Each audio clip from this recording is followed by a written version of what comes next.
5 facts your electricity bill in Kenya is about to hit different. And here's why nobody is talking about it. Share this before Kenya Power does it quietly. Okay? Sit down. Grab your chai. Because what I'm about to tell you will explain why your electricity tokens are disappearing faster than your salary and why it's only going to get worse. Fact number 1. Kenya already has the most expensive electricity in East Africa. Kenyan households pay an average of 29 shillings and 63 cents per kilowatt hour. Compare that to Tanzania at 12 shillings and 25 cents, Uganda at 23 shillings and 3 cents, and Ethiopia a laughable shillings 0.81. We are literally paying 36 times more than our neighbors in Ethiopia for the same electricity. Let that sink in. Fact number 2. Your bill has a hidden formula that keeps going up every single month. Every time you buy tokens, you're not just paying for electricity. You're paying a fuel energy cost charge because Kenya still bans imported fuel for power. A foreign exchange adjustment, meaning when the shilling weakens, you pay. A rural electrification levy, 5%. VAT at 16%. An EPRA regulatory levy. A household using just 100 units paid 478 Kenyan shillings more in November 2025 than they would have before these adjustments. That's money quietly leaving your pocket every month. Fact number 3. New power plants equals new costs on your bill. The tariff review for 2023 to 2026 now incorporates costs of newly commissioned power plants and outstanding subsidy payments. Kenya built more power infrastructure, and guess who's footing the bill? You, the consumer.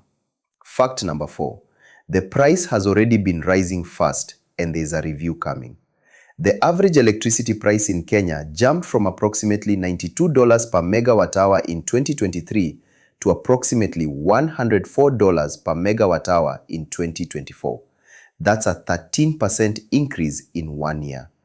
EPRA is mandated to conduct tariff reviews, and the World Bank has flagged weaknesses in power purchasing agreements as a key factor driving Kenya's high electricity costs.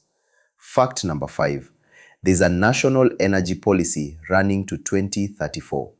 The government's National Energy Policy 2025 to 2034 commits to transitioning to a fully green grid by 2030 and increasing electricity access to all Kenyans, and these goals will be crucial in shaping future electricity costs. Infrastructure costs money, and historically, that cost doesn't stay with the government. So what can you do? Contact Power Africa Solar to install solar anywhere in Kenya. Call the Nairobi office at 079 224 7397 or 079 471 6562. Call the Kisumu office at 079 224 5589.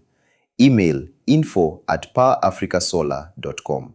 Switch heavy appliances to off-peak hours, nighttime. Invest in energy-saving bulbs and appliances. Look for the star rating. Track your units on the KPLC app. Knowledge is power. Pun intended. Share this post so your family and friends aren't blindsided. The government will not send you a WhatsApp message warning you. Kenya Power will not call you, but your neighbor can. Tag 3 people who need to see this. Hashtag with all your loads.